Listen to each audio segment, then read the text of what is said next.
Hey YouTube, Cartethyia is finally here and she's got one of the most fun and visually satisfying designs in Wuthering Waves without being super complicated in playstyle. She's the newest 5-star limited area unit and a uniquely HP scaling DPS. In this video, I'm going to be translating the insane amount of game text describing her kit in a digestible fashion, covering everything you need to know about her and showcasing her power at S0. And I promise, her kit is actually less complicated than it looks. This is going to be done on the wuwa media server, and of course, that means things are subject to change for full release. Let's dive right into what she's got going on.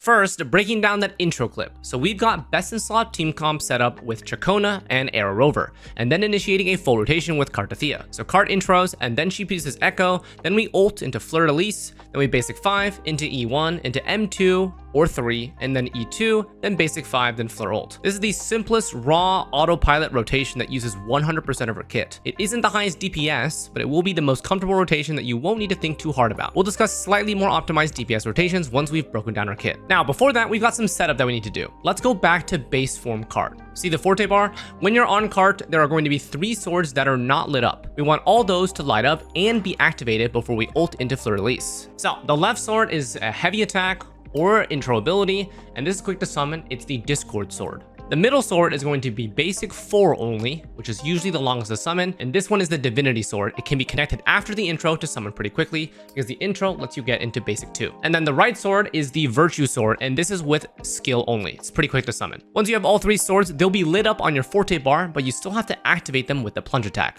The easiest way is by connecting with your E. So your E automatically connects to a plunge attack right after you use it. So typically, E will be the last sword you summon because you'll plunge right after. Here's the difference between the swords activated and them not activated, so you can visually see what you're aiming for. Once activated, you're chill. They'll stay in activated form indefinitely until you summon Fleurdelys, even if you swap out. So now is the best time to prep for a full rotation with your team setup. If you don't activate the swords, they will expire after 20 seconds, disappearing from your Forte bar, so you'll need to activate them again with the corresponding abilities. Now, what's the quickest way to get these swords up? We've got 2 very simple cart rotations. The most common will be entering with an intro skill. You'll intro into basic 5 into E plus plunge.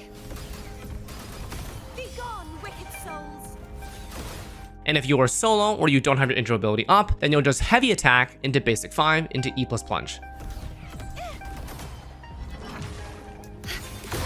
They're both very similar and easy to execute. So because of this kind of setup, Cart's playstyle is split between her 2 forms. Instead of immediately full sending a team rotation, you'll need to set up Cart's swords first and then commit. This setup period in between ult cooldowns is a good place for quick swapping to take advantage of ability cooldowns of your entire team and generating concerto energy. What's actually really cool though is that you can actually prep Cartethyia swords even when there's no enemies. Just doing our heavy attack into basic 5 into E plus plunge combo in the overworld will generate all 3 swords and summon them. So I'll show you guys here right now.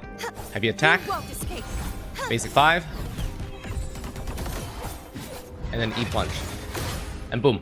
All 3 swords are activated, even when there's no enemies on the field. So, this isn't useful in TOA, obviously, because you can't use abilities before the round starts, but it is useful for holograms where you can prep abilities before you initiate the fight. In my demonstrations later in the video, you may notice me doing this for the holograms. Alright, so now that we've got 3 swords ready and she's going to ult, what do the swords actually do? They provide temporary buffs in Fleur form that enhance all of her abilities. Left sword is going to be a Discord. You have basic 5, MA 5, and heavy attack 2, and then also E2. They now equalize erosion stacks on all nearby targets to the highest hit count among them. Middle sword is going to be Divinity. This is arrow erosion amplification by 50% and damage interval halved for targets within range. And for the right sword, we have Virtue. Fleur gains interruption resist, and Fleur's basic 4 will now stagnate targets. So the most important buffs that you will care about are the arrow erosion 50% amp, the erosion equality from the Discord sword, and also interruption resist from the Virtue sword, which are all from different swords. These will increase her raw damage and prevent her from getting interrupted mid-animation. So now we're on to a Fleurdelys form. Upon first activation, she will sack 50% of her max HP to transform into Fleur, enters the special Manifest State, and she's got a new set of abilities. So Manifest State is responsible for 4 things. First, specific abilities here. Basic 5, MA2, and E2 now immediately proc 1 stack of arrow erosion damage and consume 1 stack. Second is 60% arrow damage bonus with this buff. And then 3, it is responsible for maintaining all of these buffs. If you don't have Manifest, all these buffs will expire. And you can also change between Cart and Fleur at no energy cost. This will last for 12 seconds and only counts down when she's actively on Fleurdelys. So you can freely swap between her forms, but there is a soft 1.5 second cooldown and it will generally be a waste of time / DPS. However, once you're in Fleur form, as long as you don't swap back to Cart, you can actually stay on her basically infinitely. Of course, the buffs in Manifest form only last for 12 seconds, but if you want to traverse the world as a Damimami, then she's all yours. She'll be able to glide over the water at the cost of stamina. And for her new abilities, strangely enough, these are going to be detailed in the Forte circuit. So all of this text here, I'm just gonna go through it. I'm not gonna scroll through it. You guys will be able to see, and all these multipliers are here. So her basic chain now hits 5 times instead of 4 times, with the final hit being a long animation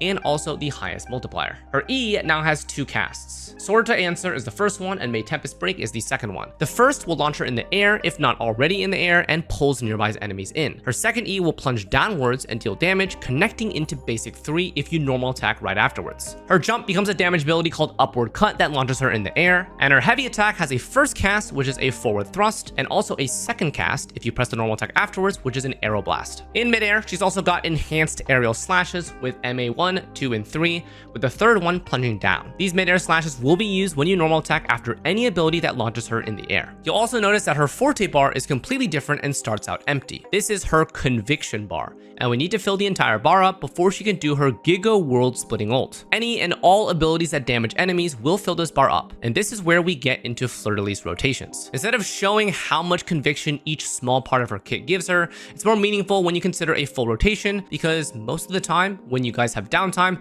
you'll just be spamming basic attacks. So, after quite a bit of testing, I've settled on a very comfortable rotation that is pretty autopilot and doesn't require any mechanical attention and is really good in damage. So we'll have Cart ult, which transforms her basic 5 immediately, then we E1, then we MA2, and then E2, then B5, and then Fleur ult.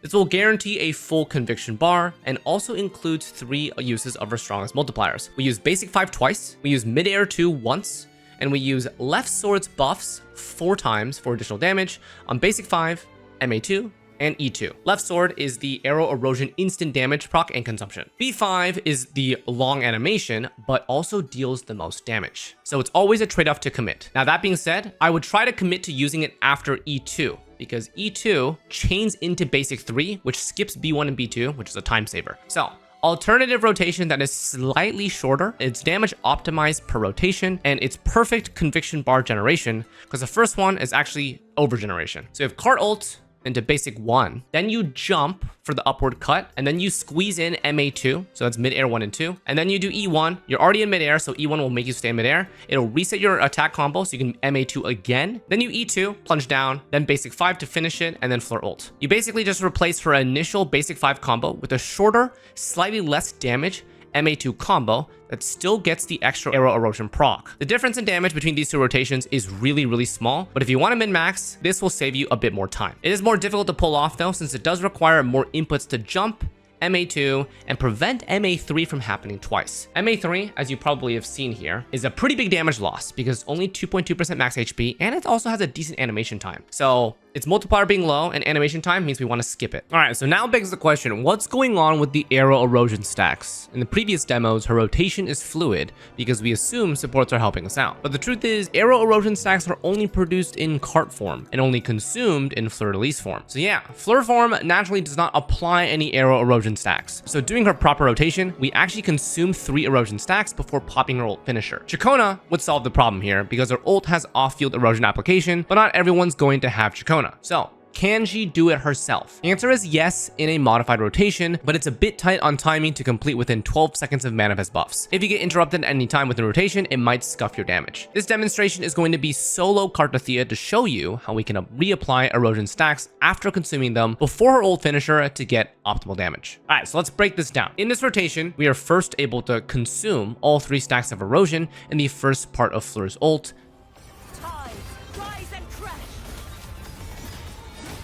Then we switch back to Cart, do a basic 4 for 1 stack, into an E for 2 stacks of air erosion, which caps right at 3 because we don't have ARover on the team, which are her only 2 ways of applying erosion. Then finish in Fleur form with basic chain until we get her ult finisher. This maximizes damage consumption for the first part and also reapplies it for the final ult. You can see that we squeeze it within manifest time, which is shown right below the conviction bar as those thin sword icons. In short form, the rotation looks like this: Fleur, E1 into MA2, into E2, into B5, and then switch back to Cart, use basic 4, into E, and then switch back to Fleur, basic 2 into ult. And finally, you must let Fleur's basic 5 fully complete for the large 45k nuke. And I'm also watching it in this rotation for the aero erosion stacks to be completely consumed before switching out. This is to ensure that you're not swapping early to Cart and losing a crap ton of damage for no reason. Also, that being said, if you do include ARover into this, you'll basically go from 6 stacks of aero erosion down to 3 stacks,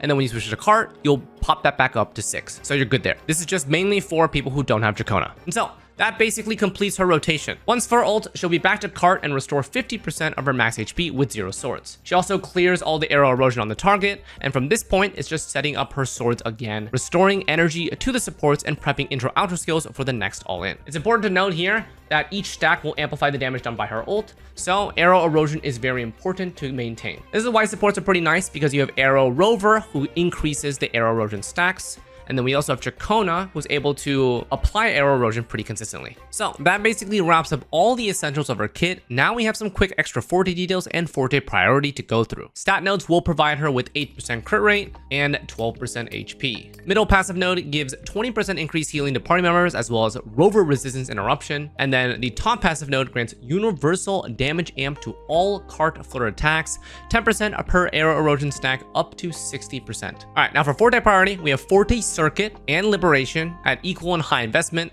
Then we have Basic, Skill, and then Intro. So this is the reasoning. Forte Circuit will contain all of Fleurdelys' multipliers, literally every single one. And then Liberation contains the final nuke hit. So leveling these both as your highest priority is mandatory. Basic Attack was next priority. This is used a decent amount in Cart form to generate the swords, as you guys know. And then Skill only contains Cart's skill multiplier, not Fleur's, which is only used a few times in Cart form. And then Intro Skill is generally only used once per full rotation, with sometimes extras using Quick Swap for vibration bar reduction. Alright, so before we jump into her build details, let's talk about her sequence nodes and if there's anything crazy happening. Given the way the Wuthering Waves shop works, the first 2 sequence nodes are on the table even for F2Ps, assuming you have the currency. S1, Cart and Fleur now store the highest erosion stack target that they've killed, which is called Zeal. And then Fleur's next attack will now add those stacks to any enemy it hits. With a cooldown of 1 second, this addition is primarily to keep her damage consistency capped on successive waves of enemies, so you don't have to constantly restack erosion. Also, Fleur's Forte gauge, called Conviction, now increases her crit damage the more it fills up. It does have a time limit of 15 seconds, so commit to her full rotation and then just send it for a 100% crit damage increase nuke,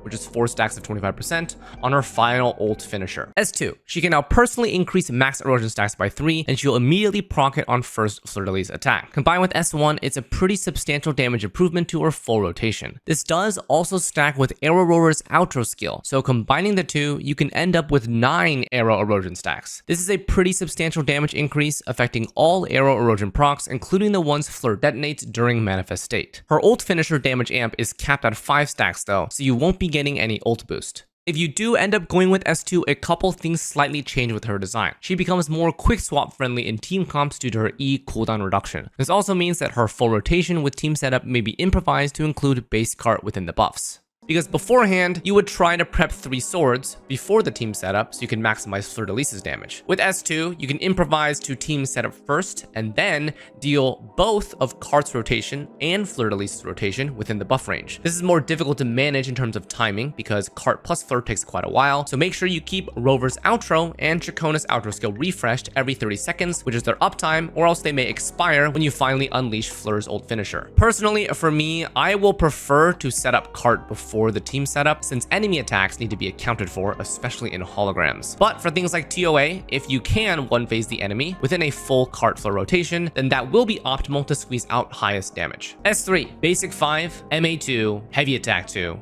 and E2 are now given 2 erosion application, and E1 gains a slight multiplier increase. This one adds some erosion application to the same attacks that consume and proc additional damage. This one helps greatly with erosion application in Fleurdelys form and reduces the reliance on Chacona significantly. Unfortunately, it does require decent investment, requiring 3 sequence nodes. As you guys may or may not know, cart-based form is able to apply the erosion. Once you transform to Fleurdelys, you actually don't have any attacks that reapply erosion. You have to rely on Chacona or other sources. With this S3, now Fleurdelys herself can reapply erosion, so it makes things a lot better and reduces Chacona reliance. But of course, it requires S3. S4 is just generic team-wide 20% damage bonus. When resonators inflict arrow erosion and any other negative status effect, they all gain 20%. And then S5 is going to be a defensive bonus. It's basically just fatal blow prevention and reduction of HP cost for transformation. This is the weakest one if you don't plan on dying because it's basically useless. But, you know, if you happen to die, you will proc this 10-minute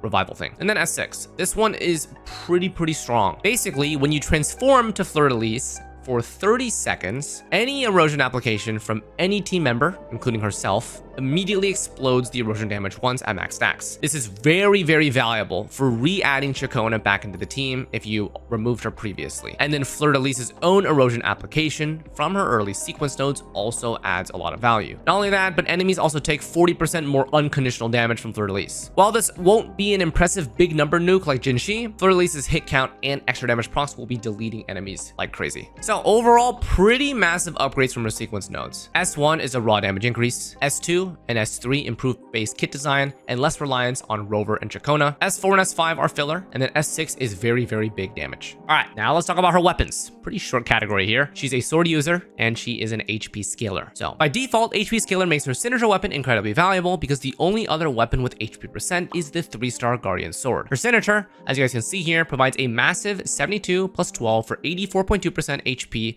including the passive, with defense ignore on attacks and damage amplification against arrow erosion stacks. It's a loaded weapon and nothing comes close to it. But there are alternatives that you can consider. Any generic crit rate, crit damage static is okay to use. We have a Camellia signature sword for crit rate and basic attack damage. We have Chongli sword for crit damage, and then we have Emerald of Genesis for crit rate. So besides her signature, I think that Camellia sword is definitely second best, as a lot of her damage is basic attack damage, so you do get benefits from this. All right, let's go over her echoes. This is very straightforward. The only set that you can use is 4-piece Windward, and this is for the Fleurdelys main echo slot. For main stats, because she is an HP scaler, her optimal build actually runs 4-4-1-1-1. If you're running signature, double crit rate 4-4 is preferred, but if you do have really good crit rate rolls, you can consider 1 crit damage main stat. Optimize around 90% crit rate because 4-piece grants 10% crit rate, and obviously lower your crit rate needs depending on the supports you choose, meaning that you can swap out any of the 4 costs for what you need, and the 1 costs are all HP percent. Now, can you consider 4-3-3? Yes, but you will lose an approximate 5% DPS due to the flat HP you lose from running 3 costs. So 3 costs have flat attack here, which is not useful for her, but 1 cost have flat HP, which is very useful for her. So the main stat difference is not too big of a difference because it's 22% versus 30%, but the flat HP actually comes in pretty clutch. Also, Cart and her team supports also have a tremendous amount of arrow damage bonus. We have someone like Chacona providing almost 50%, so it's not as lacking as you think running 4-4. But yeah, 4 substats, aim for crit rate, crit damage, HP, and energy recharge optionally. All right, quick stat check. So with the current media server echoes, which are fixed to these stats, she's sitting at 55k HP, 88.5 crit rate, and 213 crit damage with 134 energy regen. Remember that with 4-piece Windward, she'll be at 98.5% crit rate in combat, which you guys can see here. These are with fixed echoes, by the way. If you guys take a look right here, they're all crit rate, crit damage, energy regen, HP percent. These are fixed at the lowest possible crit rolls. So you could potentially run 1 crit damage main stat. It's definitely on the table for higher rolled builds because currently with these mineraled crit rate pieces, we are at 98.5 crit rate with 4-piece Windward. So I'd recommend staying at least 55k HP. That's a pretty good margin to hit. Crit rate, go for between 80 to 90%. Don't go over 90% because you're gonna overcap. And then crit damage between 200 to 250%, whatever you can get. All right, so team synergies. So there are a couple of things to consider with Card for team synergies. She is an HP scaler. She's an on-field main DPS, and she does mixed damage with a greater portion of it being basic attack. So here are the teammates that she's got. First up, we have the premium ones. We have Chacona and we have ARover. So Chacona is very high value, but she is a premium 5-star character, which is important for arrow erosion damage amplification on outer skill for 100%, and then erosion application on her ultimate. ARover, high value and free. Almost everyone should use in her team. At S2, value drops just a little bit, but still beneficial since arrow erosion stacks can reach 9. Alright, so on this topic, worth to mention that Peeb is not going to be worth using to convert Frazzle into erosion. Way too much time that you spend on field with Peeb, and Cart plus ARover can basically duo more efficiently with the alt rotation that I showed you to reapply erosion mid-Fleur ult. And then we have supports like Shorekeeper. This is a generic crit rate damage support with slight damage amplification on outro skill. We also have Verena. This is a generic support with coordinated attacks. So these two 5-star supports are suitable as the third standalone slot, with obviously Shorekeeper being greater than Verena for that crit rate damage boost. And then finally, we have some niche 4-star ones. We have Alto, usable for his raw arrow damage bonus on outro skill. And we also have Sanhua, who is usable for raw basic attack damage on outro skill as well. So in general, I would stick to ARover for sure. Chacona if you have her. And then Shorekeeper. In my opinion, including other characters, even someone like Verena, they barely provide enough benefit. Might be honestly worse than just duoing Cart plus ARover long term, because remember, for these characters, you have to farm up their ult again, and like that time spent may be wasted. So yeah. All right, now onto some showcases. I've got 3 for you guys. We're going to be going solo Cartethyia into duo Cart plus ARover into premium team Cart with Chacona and ARover. This way, you guys can see how much the damage scales by adding each support, and how her playstyle may change depending on how many sports you need to charge your outro skill for. Post edit coming in here, I noticed later that TOA on live server is different than TOA showcased here, so just reminding you guys that the TOA on the media server, which is what I'm recording here, is not indicative of any live server stuff. It's all subject to change. This showcase is aimed to give you a feel of how strong Cart feels, and I felt that the Hazard Tower was a good opportunity to do so. All right, let's get into it.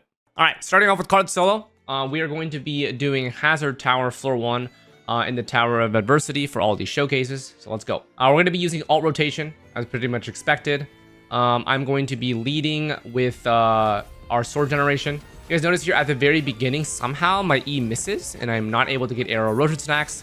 I don't see this until too late, but this run is complete, so we're just going to go with it. All right, so we proc ult here. Again, we are down a little bit on erosion stacks, so unfortunately I'm not going to be able to get those extra procs, which means we do have a damage loss. But I'm still going to do the rotation as properly indicated. I'll switch to Cart right here, and we'll get 1 stack from B4 into 2 stacks from E, and then switch back and then ult. So we're getting max value ult from solo here. And the damage done is pretty good. I need about 2 more full rotations. So I'm sword charging here. I'm going to wait for my E. All right, E is up. We managed to get a lucky parry there. And then we set up. I'm going to patiently here. And then on this last one, I think I'm going to try to go for the parry. Oh, no, he's already down. There it is. Okay. All right, so second ult. Let's go. Same ult rotation. We get extra procs as well since we have the proper erosion stacks. Finish B5. Switch. B4. Into E. Into switch back. Basic. And then ult. Nice. Okay, big. Just 1 more left. And this is solo damage, by the way. We don't have ARover at this at all. So the damage is still pretty solid. Okay, we're waiting for her E so we can recall her swords. Right here. And then we got all the parries too. Great. And this is it. Gonna still do the full rotation just to show you guys. Our ult generation is pretty good as well. B5. Into swap. And to swap back, and it's dead. Right before we're going to ult again. But yeah, that is basically solo run. Pretty solid. It is a 2-minute clear. We're still able to get 3 stars. All right, so now we're on to Cart plus duo ARover. This is pretty standard. Still on the same floor. You guys will see how the speed changes here. Okay, we're going for the early parries with our sword generation. We're going to need to switch into ARover so we can generate outro skill here. So now we switch into it. Do our E combo. Dodge out of the way. Get the dodge counter. Okay, almost ready. We're gonna wait because it's gonna do its parry phase right here. Dodge out. Dodge back in. Okay, looks like we interrupted it. There we go. Perfect. Now we get prepped. We have outro skill into Cart to down it. Perfect. Now we still need to do all rotation here because we don't have an arrow erosion applier. You can see we have 5 stacks. 4, 3, 2. Switch back.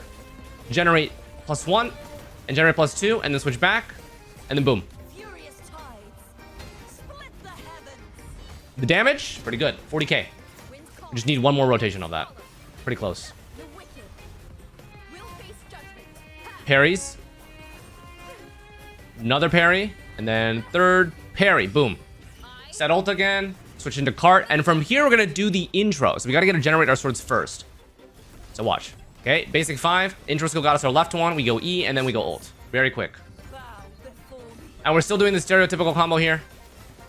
E into middle, E into mid-air attacks. Into B5. You can see the arrow erosion stacks go down to 2. Then I switch back. Generate back up to 3 right there. Into the E5 and then switch back and then boom. Should be pretty close to dead here. We do 40k. You can see it has basically like a sliver of HP left. We'll just do some quick swaps and it's dead. Very nice. So that's duo ARover. It is a little faster, as you guys can see. I did think we did shave since we did 2 rotations instead of 3 rotations. That is pretty expected. ARover grants us quite a bit of a damage bonus. And then finally, let's go Premium Showcase. All right, so Premium Showcase, we're just adding Chacona. Pretty standard stuff here. And then for this, we have to actually generate 2 characters' outro skills, so we have to spend time to do that. I'm going to be quick swapping between ARover, doing quick combos here, switching to Chacona.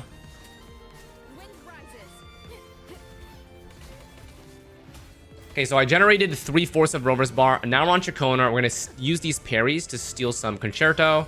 And now he's down. I need to spam Chacona's ult as fast as possible to get that Concerto up. Outro is ready. Go into Rover, ult as well.